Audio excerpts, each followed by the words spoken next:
Hello everyone, welcome to another live match with the Average Angler. Today we're at Barston in the Midlands. We've travelled 2 hours up the motorway to get on to a Maver match this qualifier, and we've drawn ourselves peg 99, a sort of average peg in the middle. It's not one of the flyers, it's not absolutely outright duffer, so we should get some bites hopefully.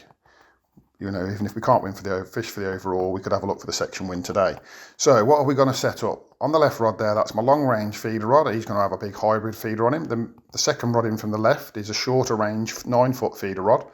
That's just going to have a bomb or a little feeder on it where we're going to fish over the corn that we've pinged in. The next rod's a waggler rod, probably won't use it. Next two top kits are heavy elastics for short down to the edge and or short meat. And then the end two top kits here are lighter for fishing with maggots out at 13 metres for skimmers. The elastic's a little bit heavier than I would normally use for skimmers because there are big fish in here that could come over that line, and I don't really want to be focusing on this line unless really I'm switching my thoughts to section win rather than match win, because I don't feel like that's the way to go to win the match today. I also will have some lines down to my edge, which I mentioned. Down to my right I will have a meat line, straight in front of me on the top kit and two I'll also have a meat line. They may or may not come into play depending on how the fish are feeding. Let's see how we get on. So you join me here with 7 minutes in. This is the first cast and it's gone round. Brilliant. So I started out by feeding the 13 metre line for the skimmers with a bit of ground bait. 2 or 3 cups of ground bait have gone in there and a big pot of maggot.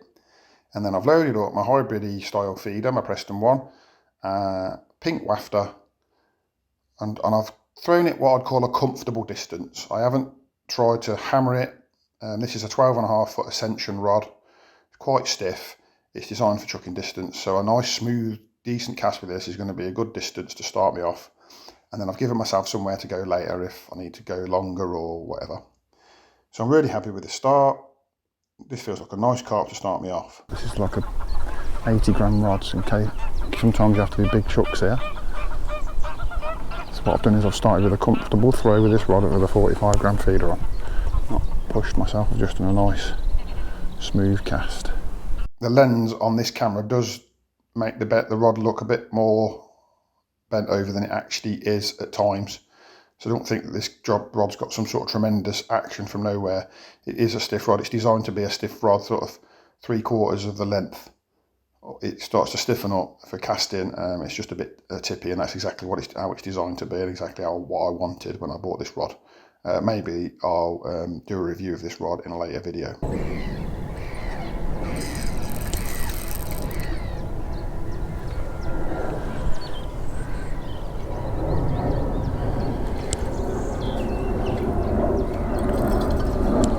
It's a good fish, this is. Really pulling back a bit.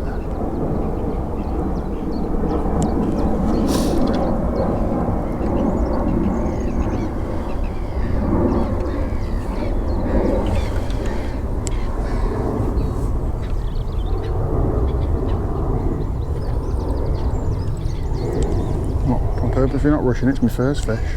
I'll get him in the bag. If I can. Oh, I just pinged off him there.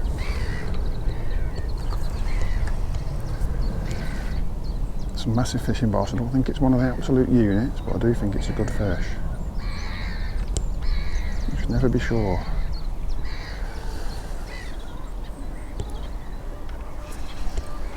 It's just a nice size to get me going.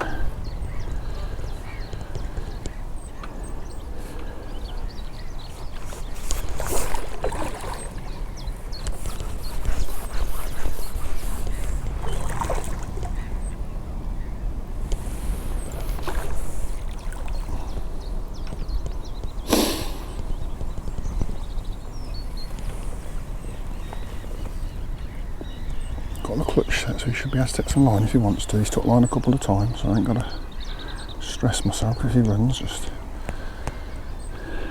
let him go.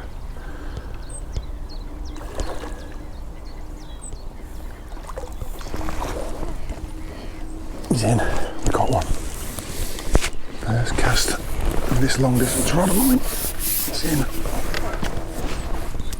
Well happy with this fish for a start. £9, I suspect he was around about £9 I'd have given him. Lovely looking fish as well. Brilliant. I thought this could be my day today. So the next thing that we do is we start feeding the other lines, because obviously while I've been playing that fish, for the few minutes I've been playing that fish, I haven't been feeding my other lines, and I intend to feed my other lines all day whilst I'm on the feeder. So here we are, 13 metres with maggots. So over the top of that ground bait, just going to keep pinging maggot all day. The wind's not too bad, on and off it gets up worse, but it's manageable with maggot. And then about 20 to 22 metres corn. So the idea is, as I said at the start, I've got that shorter rod and I will drop onto that corn later on. Let's have a look at how I load this feeder on the long line. So what I like to do is press those they're 2 mil, soaked 2 mils, aniseed flavoured ones from the pellet guys. And I've got them nice and soft, and I like to make a bed almost that's not going to break down for ages. And I like that because I like somewhere flat to put the hook bait on. I don't like that ridge in the middle that the stem creates. And then I'll just try to get it to sit there. I don't want it to stick in or anything. And then I'll just put a loose layer over the top with my hand. And that then will break down quite quickly. And then with the Preston ones, you get a mould. You'll see here, I couldn't remember where I would put the mould, so I spent a couple of minutes trying to find it, and then eventually we find it, and then I'll just put a little bit in the mould. I don't go mad, and that gives me a lot more. I'm thinking it's a big water. Each one of these casts is just a one fish cast. I'm not trying to hit the same spot twice. I'm just trying to get in a rough area, and so each time I chuck it out, it's a cast on its own. So I want plenty of bait in this big water. There's big fish. And so, that's holding a lot of bait. It's a 45 gram feeder, quite heavy, but obviously, like I say, this rod is designed for that, so it's perfect. And that she goes, another smooth cast, trying to find a similar distance, and you can see me there stop the line, stop it with my finger, a bit like it's So this is the 1 hour update. At this point I've got the one carp that you've seen, and I've also landed 2 skimmers. I did hook a carp, but it stayed on for about 20 seconds and came off, so I suspect he wasn't quite hooked properly. I've only cast 5 times, so I've hooked 4 fish in 5 casts, and on the other cast, I struck at a bite that wasn't, I shouldn't have really lifted at something that wasn't properly a bite.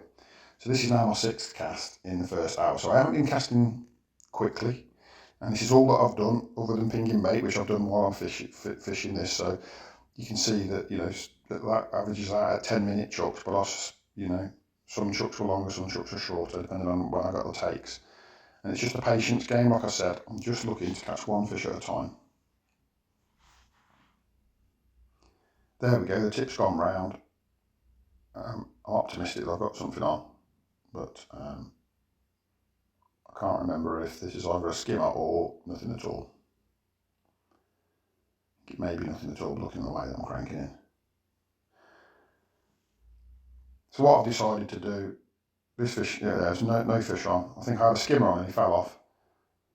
So what I'm trying to do is just top up my pole lines, because I've not put any feed on those lines. Well, I've been pinging bait on my pole line, but I haven't put any ground bait or anything, and I'm definitely not going to go on it just yet. I feel like, although I've only had the 1 carp, I'm getting signs on that feeder, and other people haven't caught a lot more, so I've got to stick with that for a bit if I want to keep myself in with a chance. I'm just scooping up a little bit of green, Tom's Green Intelligence range there, that goes out, and then some maggots on the top of it, just to top up that 13-metre skimmer line. So things haven't been going so well on the feeder over the last hour, and I was just thinking about giving up on the feeder. So what happened is I've decided to, on the next chuck, I've packed it exactly the same, but I've hit it a bit harder. Like I said, I've only been sort of 70%, 75% casting, so I thought I'd hit it more sort of like 80, 90%, so you can go a bit further, and we've hooked this one. So this is going to give me some license now to stay on the tip a bit longer. I feel like big fish is the way to go, carp is the way to go. The guy to my right has just started to, you can see his pole just about there, maybe I'll stick an arrow at it so you can see it, and he's just sort of resigned himself to skimmers. No one in our section is catching a fat lot of anything, to be fair, and it might not be a bad decision, but he's gone after the skimmers early, just to see if he can probably get good section points. I don't think he's caught any carp at all, and I would have been following suit, but this carp now gives me license to have another little look and give it another half hour, 45 minutes or so, with a few longer chucks to see whether or not the fish are just sitting out that bit further. He's gone on to his skimmer line. He's catching the skimmers pretty regularly. This is only a small carp. Bit F1 this is. Stocky. I think it was very powerful. It's better than that really, don't we? But it's worth giving that another big chuck, I think. Only a small fish, this one, which is a little disappointing when you round it in from such a distance, but it's a carp, so definitely going to have another little look. I'll give myself £2 for him. But I don't mind if we're doing bigger chucks, we're getting them. So we'll do that again. If it repeats, then we'll be on it. If not, we'll do something else.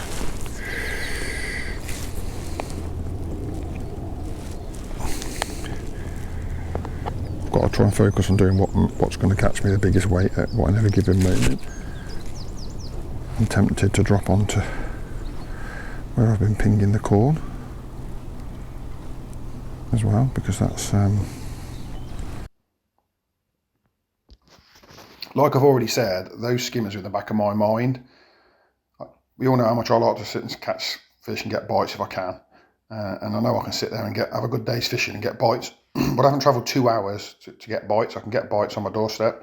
So I'm trying to resist the temptation and not give up on the chance of, sneaking into the frame somewhere or, qualifying. So that's what we're here for. So back out with this feeder, but the pressure's mounting in my mind to have a look on that skimmer line, and I am resisting the temptation. Did get myself a little glug from the tackle shop, and I'll just duck the whole feeder into it. Like I said, I'm just doing one fish trap, so anything I can do to draw a fish quicker, in my mind, is good. So I thought I'd give this a try. Something I've never done before, but I've seen other people do it. I've heard of other people doing it. So there we are. Chucked it out, hit it a bit harder that time, and just sort of trapped. I want to trap the feeder with my finger just as it goes in, because it keeps the line nice and tight, and everything goes in easier and you can sink your line easier. And there we are, it's gone round. Obviously cut out a little bit of time there, but it didn't actually take too long. And this feels like a better fish, and I'm already thinking now, right, this is it, we're onto something here. Maybe we've just got to chuck it around a bit longer. Put some glug on it, and maybe we'll nail a few fish and sort of claw our way back into contention. The word on the bank was that a few people have been catching slapping further up, which is something that I hadn't really set up and thought about. Although, having said that, there were odd signs of fish shallow in front of me at different points throughout the day. Maybe it was something I could have tried, but I decided to stick with what I'd set up. I find sometimes you can chase your tail and you end up going nowhere because you're trying too many different things. So I'll just let you watch me land this fish.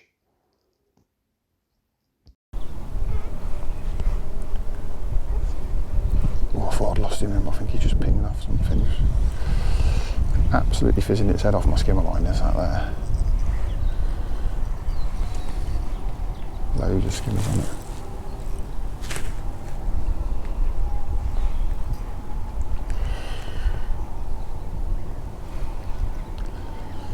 But they're not paying silvers today, so you've only got to go skimmers if you can't compete with the carp. The carp. Really going to win this day, you've got to catch carp. Obviously you've got to think about your section as well. If you can't win the day, you might be able to win your section.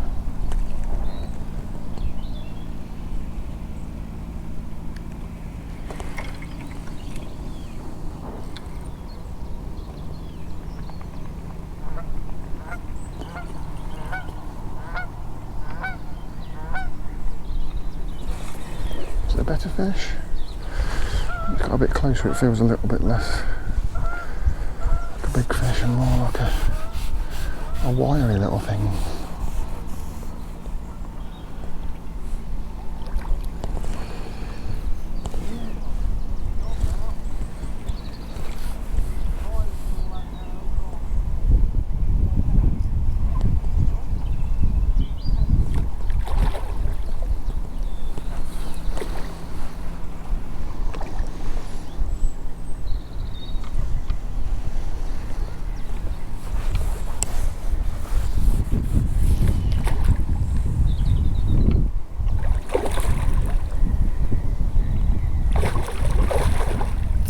time with him. I've got to get him in now. I spent this long playing him.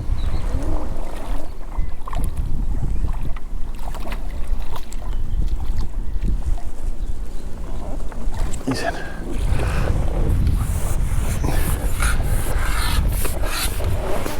I should definitely put my extension on. He's another 8 or 9 pounder, ain't he? Got that nailed in the bottom lip, just how you want them.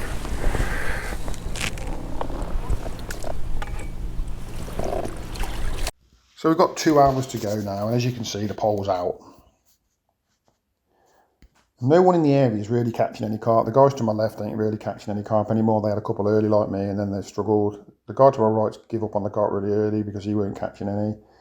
So I just thought, let's get onto some skimmers and put some weight in the bag. Maybe we need to start thinking about possible section win now, because I feel like if people are catching slapping, they're going to be catching units, and I can't compete. So I thought I'm going to give this 45 minutes up to an hour and just see what we can get. So I started fishing over the top of where I've been. Now, if you remember, I've been pinging maggot through with a catapult, and if you notice there, I have tapped some in with the pot. So I tried fishing over the pinged area, and I caught a few fish quickly, but then it was hard to catch them.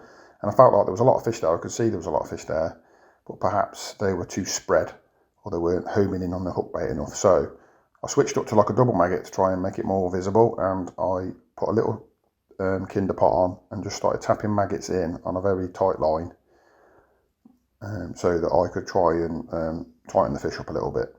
The rig, I don't know if you're picking it up on the camera, but the rig really was moving through, even though it doesn't look super windy, and it wasn't a windy day, but Barston is very exposed. The rig was really towing through. I had a 4x12 on, I think.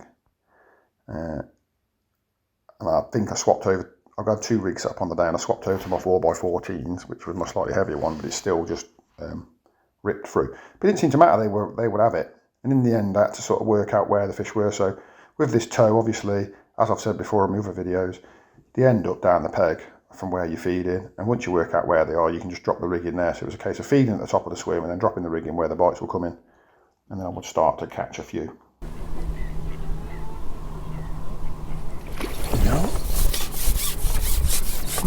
I have, before I went on to this skimmer line, had a little quick look over the line where I have been catapulting the corn, just to see whether or not any fish had moved in onto that shorter feeder line, but it hadn't really happened. There was no signs. I even tried a little method feeder over it, just to see if I could, see if there was a few fish there and I could just pull one in, but I didn't even get a skimmer on it. So, but I wasn't put off. I just carried on feeding that.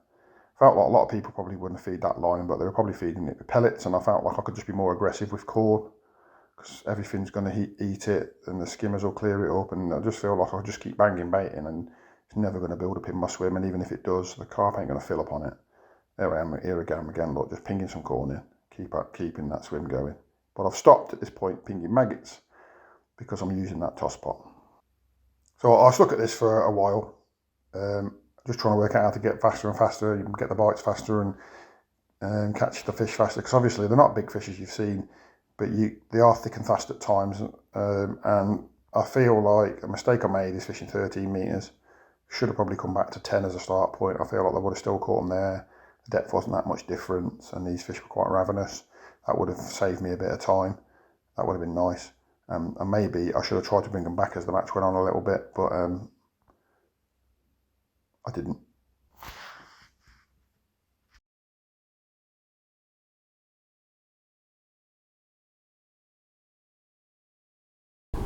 So I've just this time I've tapped it in. I've dragged the float a bit further down to where the bites have been coming. See if I can short circuit the weight between feeding and catching.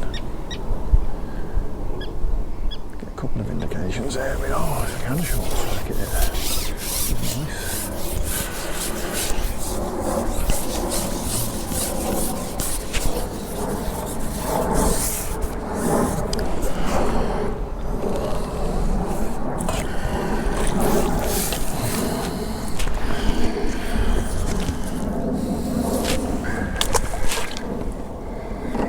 feeding it every time now, but I'm not feeding the corn every time. Feeding the corn every now and again. I feel there's a lot of corn out there on the bottom if nothing's eating it, but I'm feeding the pole line every time. No, I know catapulting's faster, but when I've catapulted I just can't seem to line them up so quick. So it might be quicker to ship out and whatnot, but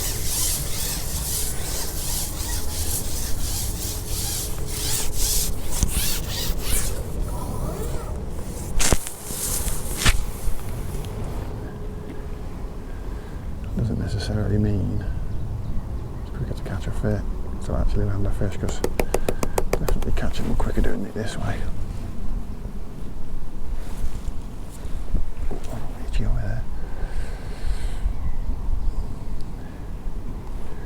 Let's try that again, just letting the rig settle to the left of the pole while I am tapping the bait in, so it's already halfway to the bite zone. Oh, I did have a bite then.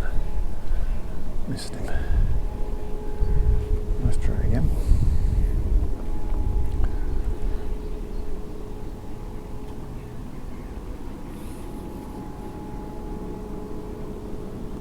Solid with skimmers, this place.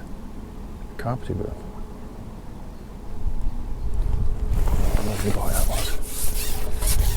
Real lovely bite. Got a bit of an heavy elastic on form really, but you know, there's a chance of a carp while I land it. Touch wood.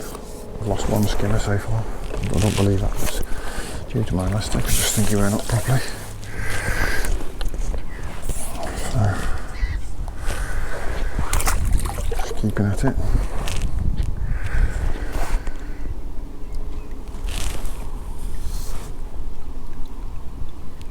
I think we're fishing for the section really now. I don't think we're running for the overall match.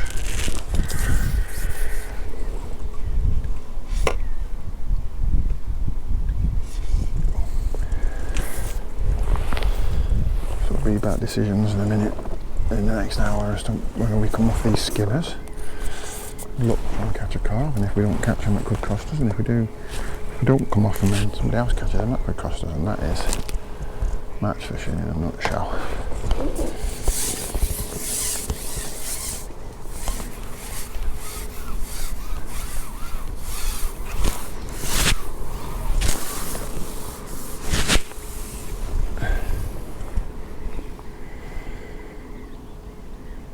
Still feeding the maggots down the same hole, but I'm just letting this fit. I'm letting the rig, that sort of, I'm dragging it in from the left to right. It's just the length of the lash away from where I'm feeding, so it's already 3/4 of the way to the spot where they're getting the bites, and it's just drifting in on the toe. Any second now, his bite area.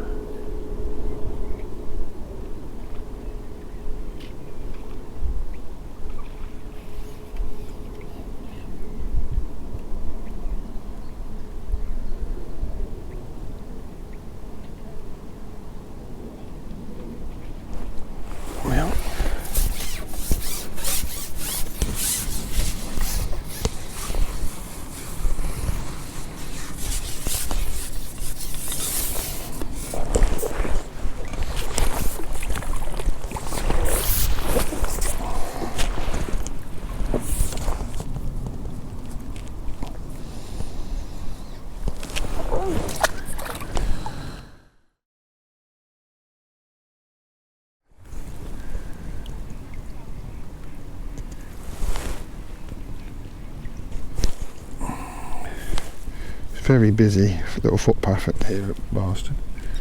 When I'm not fishing on the pole, I have it broken down onto a short pole roller, but when I'm fishing on it, obviously. But even now, just shipping back for when I've got a fish on, I am annoying the other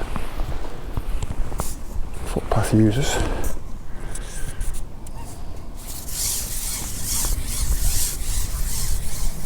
So I'll catch you one more for the camera, then we'll switch off.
we want some of them better ones. They're 2 to the pound, isn't they, them? 6-8 ounces. So we've got an hour and 10 minutes to go at this point. I've had a good hour on them skimmers, and I've decided I can't just sit on skimmers. I've got to give myself a chance on these carp. So obviously I've kept those lines primed. So the first thing I've done is chuck the feeder back out long, see what we can hook. But at the same time, or just before I've done that, obviously I've topped up my short meat line and my edge meat line, and I've kept on pinging corn throughout the match. So I've got all them lines I can try, and I feel like I need to give myself half an hour or so. I don't want to give, I only give each line sort of 5 to 10 minutes just to see if there's any signs of any fish on them. And then if there is, I'll sit on those lines and try and catch a bonus fish or two before the end. So here I am just fishing out long on the big hybrid feeder, the 45 gram hybrid feeder, and I'm pinging corn. I'm quite aggressive. I'm looking to see, next thing after I've tried this feeder line is to drop onto that shorter feeder line and just see if I can pick up any fish there. And then if that doesn't work, I've got a short meat line, top kitten 2 in front of me. And if that doesn't work, down to the right there, there's like some reeds sticking up. You can just see them to my right, just above my head there. I've got a line just over the back of those down the edge, which I've been tapping meat in and some of Tom's Edge mix. I've put quite a lot of Tom's Edge mix down there, big cups, and I'll just keep tapping it in between casts, trying to see what we can get. So the tip's flown round and I've been like, oh, that's what I wanted, but then quickly realised it's a skimmer, which slightly disappointing, but there we are. It's probably the same sort of stamp as the ones I'm catching, much quicker on the pole. So I wasn't sure. So what I'll probably do is have another chuck on this before I check those other lines.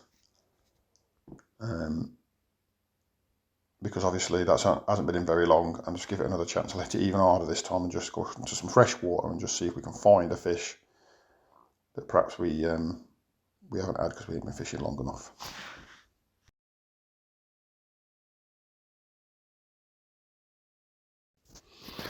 Well, here we are, we're back on the pole. There's only half an hour left in the match and I've dropped back onto the pole. None of the lines that I mentioned in the previous update were of any use to me whatsoever. I've had a skimmer on the short corn feeder line, and I've had absolutely no indications at all short meat. I've had no indications that a fish are coming in down the edge over the ground bait and meat line either. So I'm just thinking, right, the chance of a win is out the window. The guy to my right has been on these skimmers all day. Maybe he's caught me up now. He hasn't got the carp that I've got, but maybe he's caught me up. So let's just settle, last half an hour, see what we can put together for skimmers. So here's a little montage, bit of music, just the last few skimmers that we caught at the end. And I'll catch you up at the end with the results.